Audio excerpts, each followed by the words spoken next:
Welcome to See It, Decree It, Be It, the inspiring podcast hosted by Shnell Swain.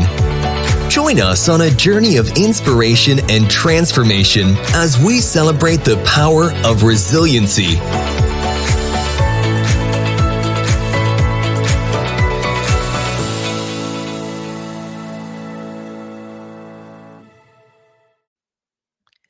Great morning.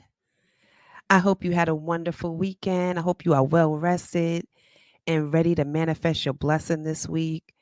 Listen, I'm your girl, Shnell. Thank you for joining us on the See It, Decree It, Be It podcast.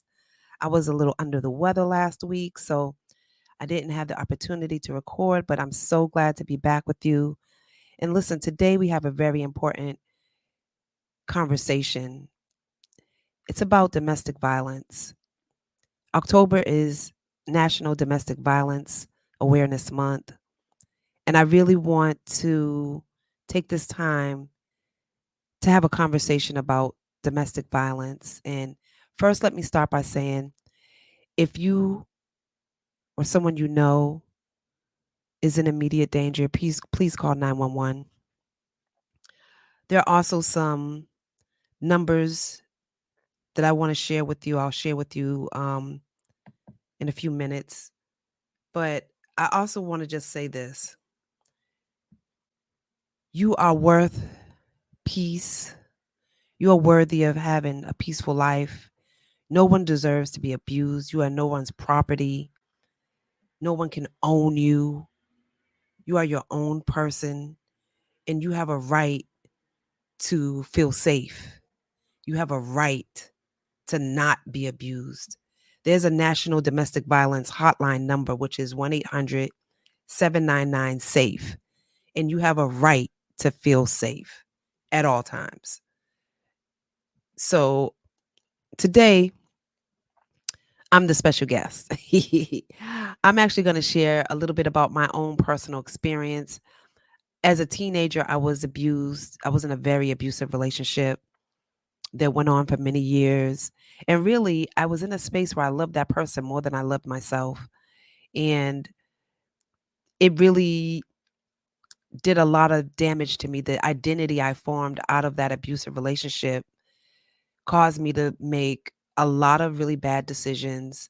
I did not value myself, and it really hindered me in a lot of ways. And thankfully, I did get help. I did seek counseling. I did get I actually ended up in a shelter for some period of time, and that helped me. The counseling and the care that I received during that season of my life helped me to begin to see the value in myself and realize that I did not deserve to be abused, that I was more than that, and that I deserved, and my child deserved more than that. So it really helped me to move out of that space, out of that mindset, and to leave that relationship. But it was very hard, especially as a young person. And in my case, this person, I lived with that person. So it was my home, and I felt as though I had nowhere else to go. But that was not true. There were shelters, and there were places that I could turn to, and I did, and it helped me ultimately change my life. So I really want to encourage you that if you are being abused, to carefully plan your escape. Because let me say this, oftentimes when victims of abuse decide to leave, that becomes the most dangerous time for them, because domestic violence or intimate partner violence is rooted in power and control. So when the perpetrator feels like they are losing control over their victim, they become very, very violent. They can become very dangerous. They can become very unpredictable. So it is a time where you don't know the level of escalation that may occur. So you really have to be mindful of that, and you have to plan your escape. I would also suggest that you never announce that you're leaving, that you never announce that you are done with the relationship, because again, that can become a very dark time. So, real quick, I just want to share something with you. If you happen to be someone who's in an emotionally, excuse me, or physically abusive situation, I want to play something for you. I want you to just take a moment, smell the flowers, blow out the candles, smell the flowers, blow out the candles. I want you to relax your mind. I want you to know that you are worthy of love. You are worthy of good things. That somebody somewhere is waiting on you and will consider you to be a blessing in their life and will be happy to have you and to honor you and to treat you well and to treat you like the wonderful person you are. I want you to get in a mirror and look at yourself as you hear these words. I deserve answered prayers. I deserve favor. I deserve a powerful comeback. I deserve peace. I deserve loyalty. I deserve faithfulness. I deserve and reserve the right to say no. I deserve freedom. I deserve love. I deserve peace of mind. I hope you enjoyed that. That is a spoken word piece that I created, and it's just for you. It's just for you to remind yourself that you deserve wholeness. You deserve happiness.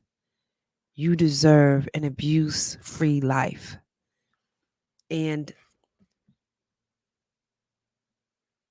I can remember back when I was a teenager in this abusive relationship that I found myself in a space that many victims of abuse find themselves. I was ashamed because, again, as I mentioned, so much of this type of abuse is rooted in power and control. And I remember this person used to buy me things a lot. Again, I lived with this person. I was very young. I came from a very dysfunctional home, and I ran away from home at a very young age and ended up living with this person. And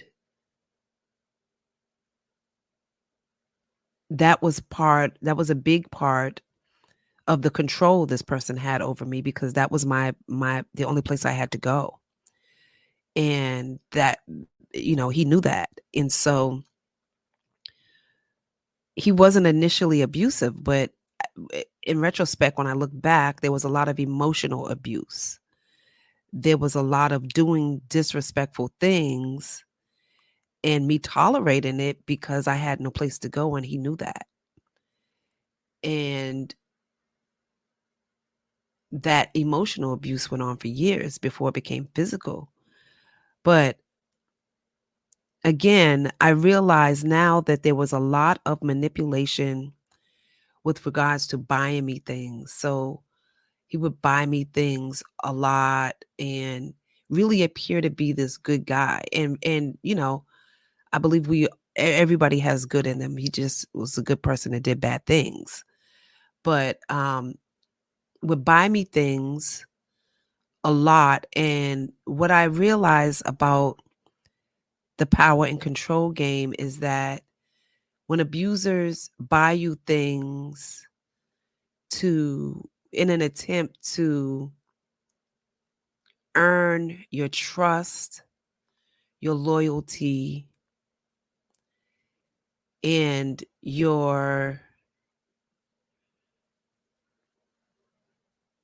well, I don't want to say that word. That might not be the word I'm looking for, but when they look to ultimately gain your trust and your loyalty and your love. And that's what happened in my case. So he would buy me things a lot and really appeared to be this wonderful guy. And a lot of people thought from the outside looking in that I was living the dream. I had this guy who was very loving towards me, spoiled me seemingly. But what they didn't realize is I was really living the nightmare because there was a Dr. Jekyll, Mr. Hyde thing going on with him where when he drank or smoked weed or whatever he did during that time, he would become very violent. And it was really unpredictable. There would be no really no rhyme or reason why he would just change, but anything could provoke him to switch up. So I was always on edge and trying not to provoke him into rage.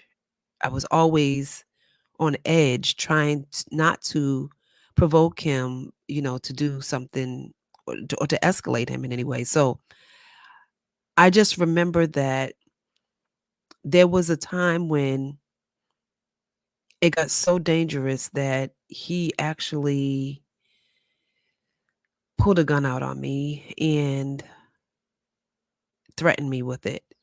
And I saw my life flash before my eyes. My baby, my oldest son was a baby at the time.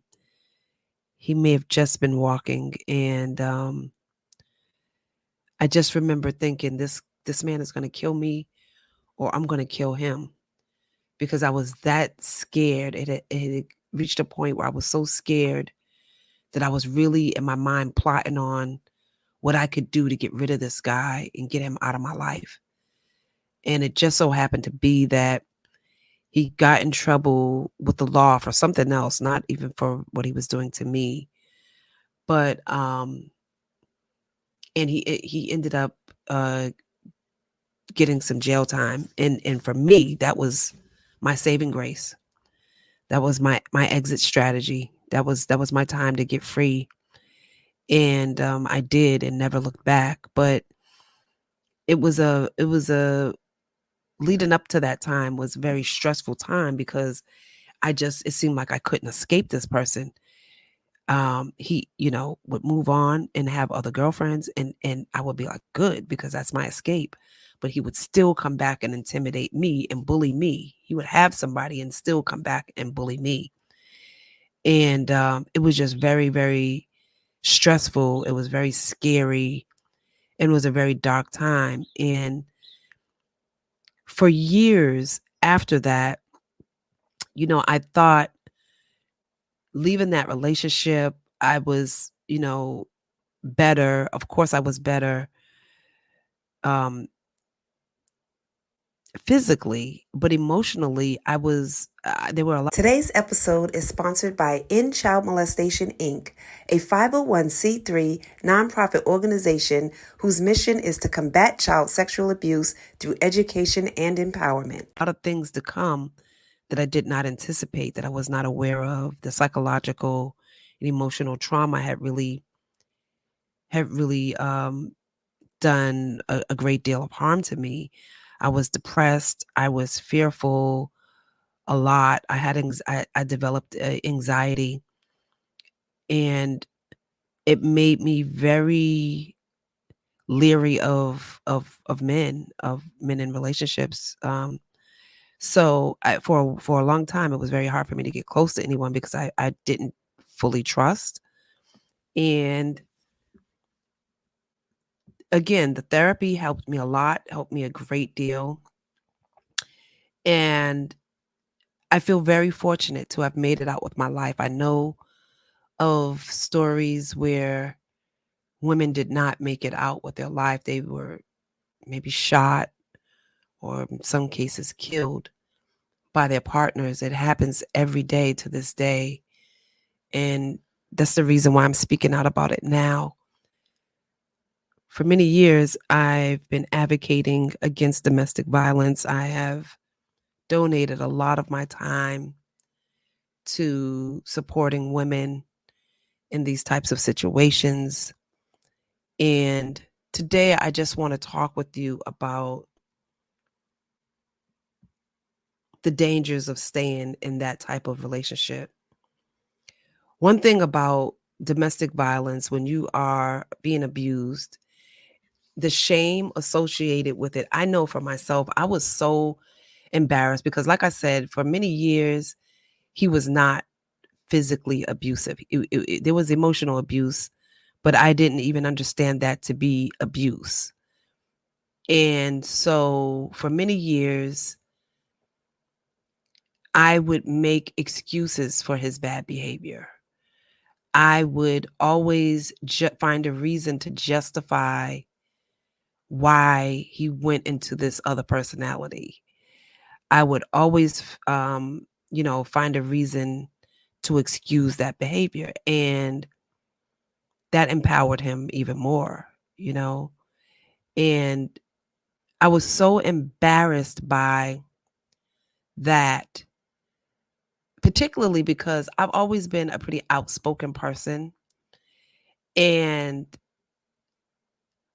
I felt like, wow, this happened to me. Like, I think we all feel like, oh no, I can't believe this actually happened to me, you know? And so I felt very embarrassed by the fact that I was in this abusive relationship. And I did my best to hide it for many years until it became so obvious and the disrespect escalated. So he started like assaulting me in front of people. Then there was no hiding place for that. But it was very, very, very embarrassing. Very embarrassing. And in my case, there would be times when we would have an explosive incident and I would be like, this is it. I'm done. I can't take this humiliation anymore. But I really felt like I didn't have any place to go. And I would end up back with him. And there was a big part of me that loved him. He was my first real boyfriend. And so I would be so torn. I would be so torn and I would end up going back to him, but I would be embarrassed. I would be embarrassed for people to know that I was back with him. And that's a red flag, like another dancing red flag. When you have to be embarrassed to be with someone, then that clearly tells you that's someone you should not be with. And that went on for years, the shame will put you in isolation. So then I stopped hanging around people because I was embarrassed. I was ashamed. The shame placed me in a place of isolation, which was good for him because perpetrators love being able to feel like they are your entire universe. They control your entire world. So he controlled basically my finances. He knew my whereabouts. He controlled every aspect of my life, essentially. Again, because I lived with him. So, and another thing too, in retrospect, I look back that it was never that he would catch me doing things and he would get angry with me. It would be because I would catch him doing something and I would be like, you know what, I'm done, I'm leaving. And he would get violent with me. But power and control, so ladies, gentlemen too, it's very important to have your own finances, to be able to stand on your own 2 feet. Because when a person feels like they have the ability they're your lifeline in terms of how you eat, how you clothe yourself. When they feel like they control how you eat, then they also control how if you starve, So be mindful that that is a string attached. Someone who's always doing things for you, for lack of a better word, is a handicap to you. It's not necessarily helping you. It's usually the tactic that predators use to keep you in a codependent state. So they will be oftentimes doing things for you never even ask. They insist, on doing things for you, and you being naive, thinking, oh, he's just so wonderful, he does everything for me. Really, it's setting up the power control dynamic, and usually that string attached becomes a noose. So be mindful of that. Always be in a position, and if you are someone who's in a position now in that type of relationship, I would really strongly encourage you to, again, plan your escape with that in mind. Domestic violence tends to escalate, as I mentioned, over time. It can, start off as verbal abuse, emotional abuse, and then spiral into physical violence. But ignoring these signs, ignoring the escalation, can be very, very dangerous, because again, that's what happened to me in my case, and I see this often.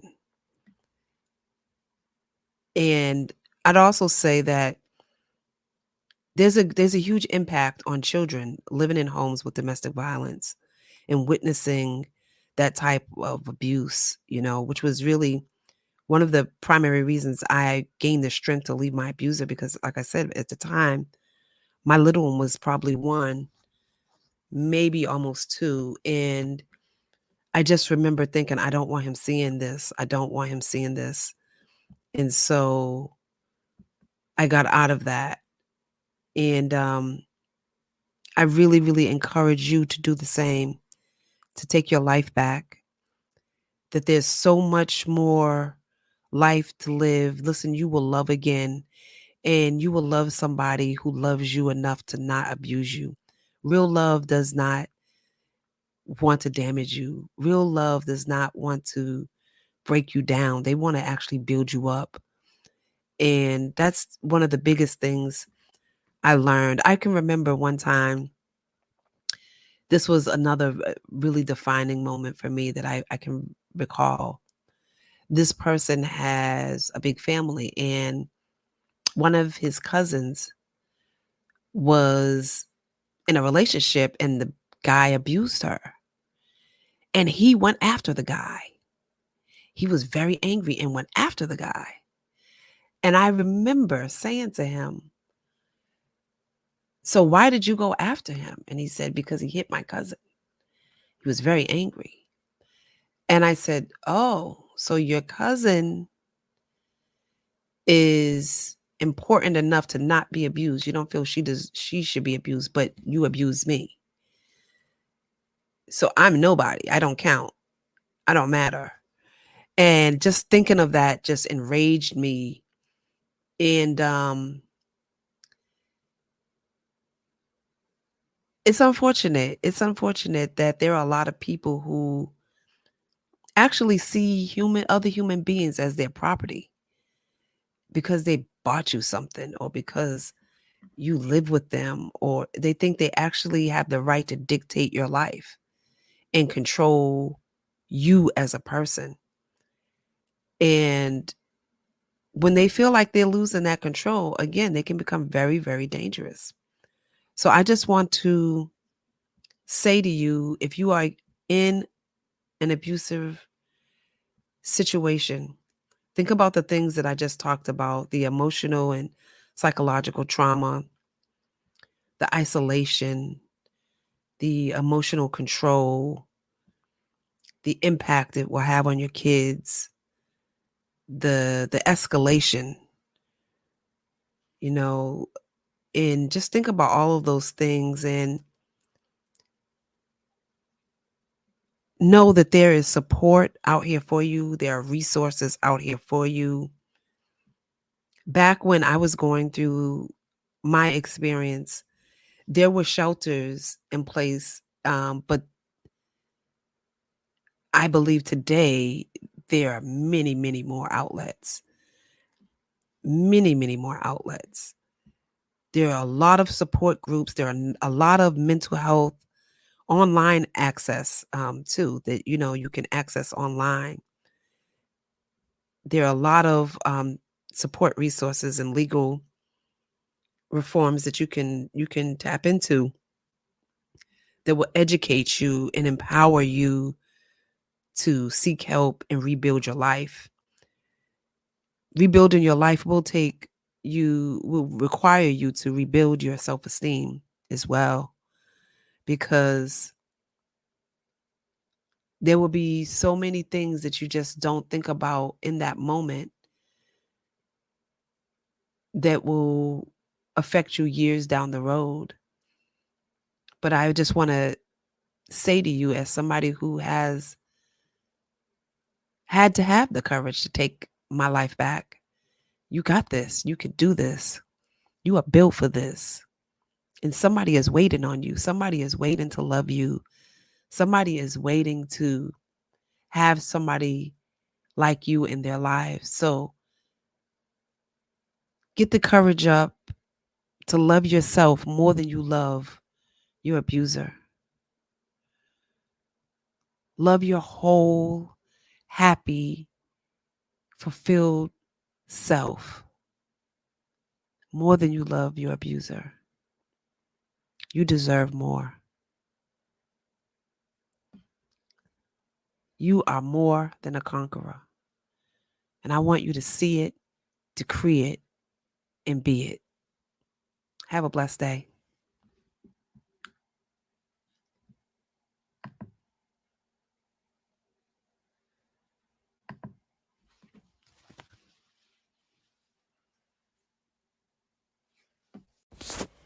If you or someone you know is in immediate danger or needs assistance related to domestic violence or intimate partner violence in the U.S., please call the Domestic Violence Hotline, 1-800-799-SAFE.